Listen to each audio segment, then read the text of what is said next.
My dad and I, nearly adult female, started therapy 3 weeks ago. Last week, during our third session, I opened up bluntly about how I feel like my dad let me down and failed me by prioritizing being married and his own happiness. This was not the first time I tried speaking openly to my dad about this. Still, it's the first time he said he appeared willing to listen, and the first time he took the harm it was doing to our relationship seriously. Let me explain. My mom died when I was just a baby, and my dad was a single dad until I was 4. It was then he met my stepmom, his wife Sharon. Sharon was a divorced mom with a tween son and a pre-tween daughter. They got married when I was 5. Sharon's kids, my step-siblings, never liked me. They always hated me. When my dad and Sharon first married, I considered them my siblings and loved them, but they were really mean to me. They'd say they hated me, everyone hated me, and I should leave. They encouraged me to run away because nobody would miss me. They said I would never be their sister or their family, and I was a weirdo for calling them my siblings. Sharon noticed more than my dad, but I used to tell my dad, and when things got bad I asked if we could leave. He tried to reassure me but was very dismissive of how much it hurt me. He told me we couldn't leave because Sharon was his wife and we were all a family now, and you can't leave a family.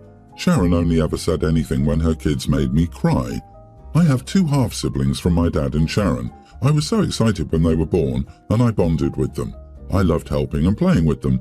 But then my step-siblings decided to use them against me, and they were older and Sharon would let them do more.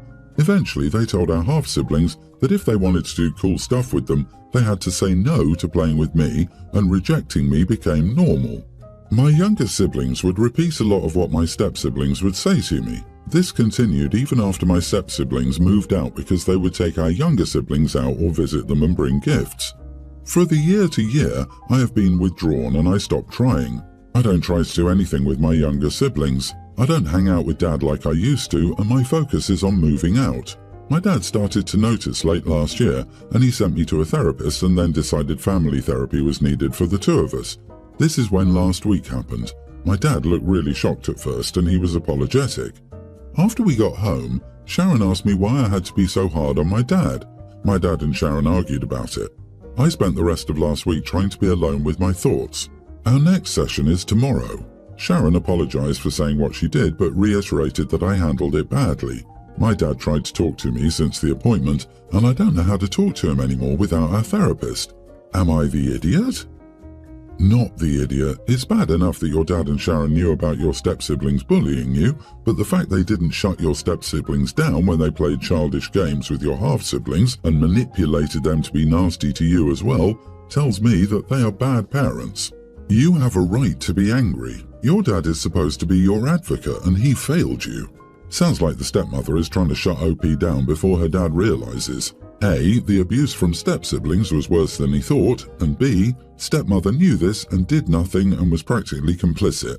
Honey, Sharon wanted a new daddy for her kids, not a new daughter to go along with that. Focus on yourself, be open during therapy, and be smart about planning for your future. The best thing for you to do for yourself is make a good life for yourself. Please tell your therapist about what you experienced during the last few days. I know it's hard and you probably feel like a snitch for doing so. Spoiler, you are not. But they can only help you and your dad when they know what's happening. Sharon is probably worried that you will blow up their relationship and is trying to do damage control by gaslighting you into feeling guilty. Also, there's something very wrong going on with your step-siblings.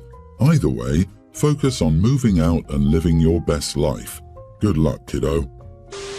I'm 39 and male. My wife is 36. We have 2 sons, a kindergartner and a toddler. 2 years ago, my wife approached me one day and told me she was interested in making money off Instagram. I thought it was a fine idea as she was home during the day and couldn't work because our younger son was still too small. Fortunately, I make enough money to support our lifestyle comfortably, and I encouraged her to go for it. Unfortunately, in the past 2 years as a hopeful Instagram influencer, she hasn't made a single cent. Her earlier attempts at gaining followers were for postpartum fitness, and since she knows nothing about fitness, that went nowhere. She tried to make exercise guides where she would do these bizarre mobility movements, and these would only get a few views. She moved on to doing makeup tutorials, which similarly fell flat, likely because there are a billion such channels out there. Then she jumped onto this slice of life train where she would make videos talking about her day, but to be frank, they were all pretty boring and she failed to attract any attention. The issue isn't that she's trying, the problem is that she spends most of her waking hours on Instagram and skirts her household responsibilities. I wake up at 5 a.m, go for a run, come home, make breakfast for everyone, then make lunch for our older child and myself, and take him to kindergarten. I go to work until about 5 p.m, get home around 5:30, make dinner for everyone, wash most of the dishes, tidy up, bathe our sons, play with them, and go to bed. She wakes up at 7:45, usually later because she was up late on Instagram, and lies down on the sofa as I do everything. While I'm at work, she works on her Instagram more. Any attempt to get her to do something is met with complaining. The other day, I finally got fed up with her because I walked in the door to a complete disaster zone of things strewn everywhere, the laundry not done, and a sink full of dirty dishes. I asked what she'd done all day, to which she responded she was busy. I snapped at her and told her that her Instagram was going nowhere, that I'd put up for it for 2 years longer than I should have, and that she would be infinitely more useful cooking and cleaning. She got this horrified look on her face and walked away. She went into the bedroom, naturally looking at her phone, and left me to deal with everything that night. Am I the idiot for how I reacted to her? Not the idiot. There's a reason that these things are usually side hustles until they go big. It's hard to make it. Having no job, bringing in no income and contributing nothing to the household is not a realistic way to be a good partner. Could you have worded it better or been more tactful? Sure, but I get how you would just kind of snap in the moment. A side hustle might be selling something on Etsy or similar. That would be a side hustle because even if it doesn't go big, it's still small in terms of returns, maybe a few hundred a year. This isn't a side hustle, it's a distraction and a waste of time. I'm amazed OP's put up with it this long. OP, tell her to switch her content to cleaning tips. She thought being an influencer would be easy, but she was wrong. Whatever it takes to be an influencer, she isn't a good fit. Be very careful she doesn't try turning her hand and video camera to mommy blogging, because that can quickly turn exploitative, and she's looking for social media validation. My boyfriend and I are both men. My family wasn't happy when I came out, but they've mostly stopped voicing their opinions openly. I know they still talk about it privately, but at least they don't say anything to our faces. It took some time for them to warm up to my boyfriend, but now they actively include him in conversations, and my 87-year-old grandma called him a very lovely young man while pinching his cheek, which is a very high form of approval from her. The one thing they still don't like us to do in front of them is when we act like a couple. They actually try to keep us separate most of the time to not give us a chance to do something as scandalous as holding hands or kissing. We were invited to one of my cousin's birthday parties this afternoon. At some point, my boyfriend and I were alone in the kitchen, and I, thinking he looked very cute and kissable then, committed the ultimate sin. I called him something along the lines of, "my pretty doll," and gave him a quick kiss. Of course, one of my cousins had to enter the kitchen at that exact moment, and because she's a 5-year-old, who probably didn't know that we're a couple and has never seen us be affectionate, ran off to excitedly tell the other kids what she saw, which was met with the typical childish reactions of disgust mixed with curiosity. My favourite was actually my nephew asking me if that means that my boyfriend is my wife now. The adults didn't find that as funny though, and I had to listen to my mother scold me for almost 30 minutes. When she finally let me go, my boyfriend asked if we could leave. I told him we'd stay for dinner and leave immediately after. Now comes the part where I might, and probably am, the idiot.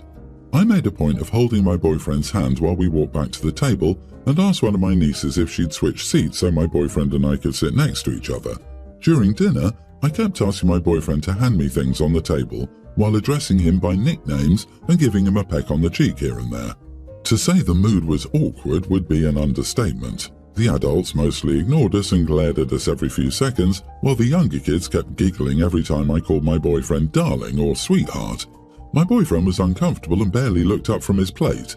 We left immediately after dinner was finished. My boyfriend was very quiet on our way home, and when we got home he broke down crying. I comforted him as best as possible, but I know it's my fault that he's also upset. Later in the evening, my mother also sent me a long message telling me that our behaviour was immature and inappropriate, and that we wouldn't be welcome at another family gathering until we stopped forcing our choices on everyone. So, am I the idiot for purposefully acting inappropriately with my boyfriend? You are the idiot, and to be honest, my reasoning for that isn't because of your rubbing your relationship in your family's face.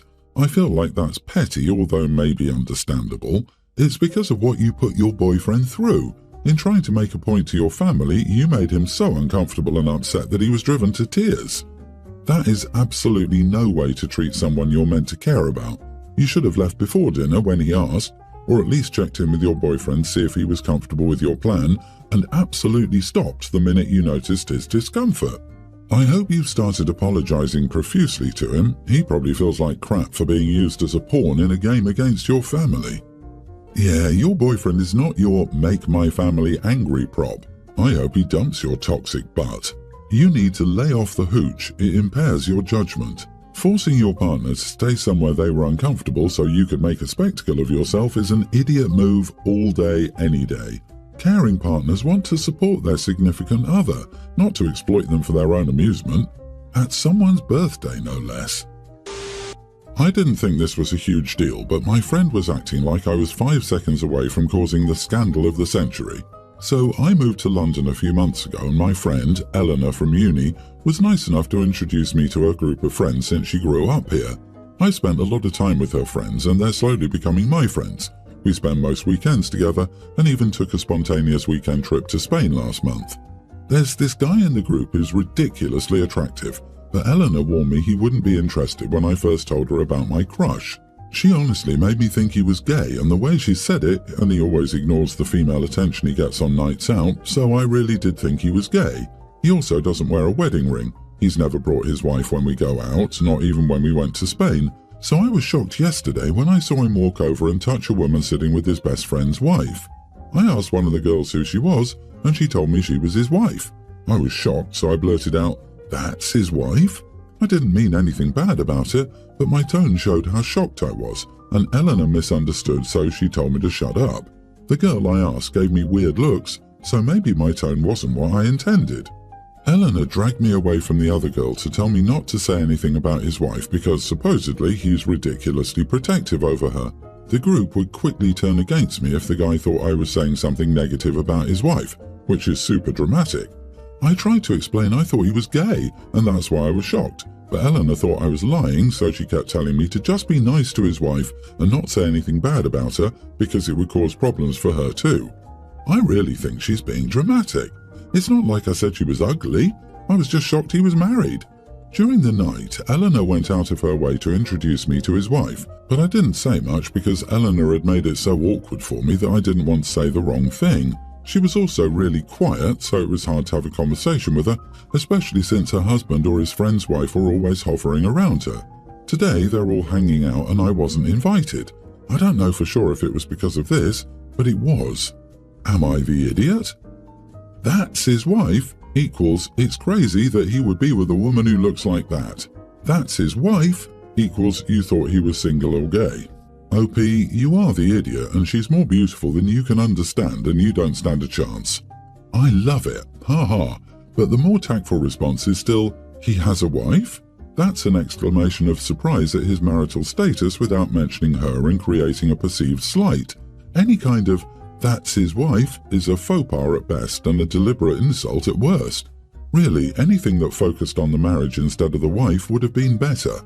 Overall, OP's obsession with him is creepy and weird. Why is she trying so hard to figure out if he's gay or straight or taken or single? Why does it matter?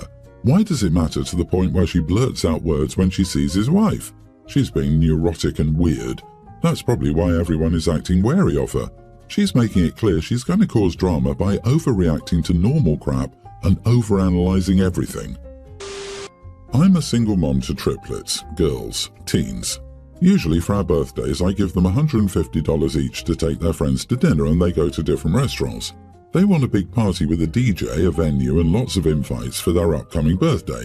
A venue would be around $500 US, and with all the additional things like decorations, DJ invites and food, it would be around $1,200 to $1,400, and that's the cheapest we can do.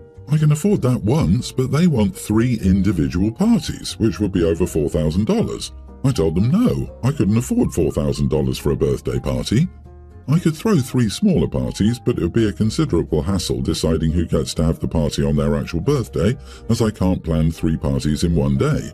They have a lot of common family and friends. I was willing to do it anyway, but a smaller party means no venue, no DJ, and cheaper food and drinks, and my daughters aren't okay with that.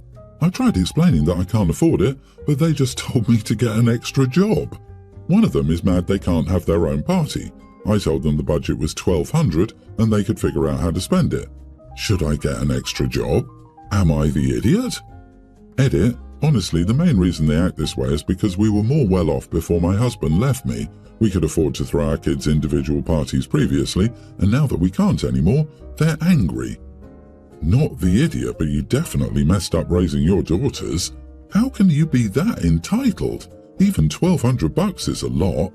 They're old enough to get a job. If they want to spend more money than what you have, they should work for it. This is insane. I'm actually angry just by reading that. LOL, I'm trying to imagine what would happen if I told my mother to get another job to pay for a party.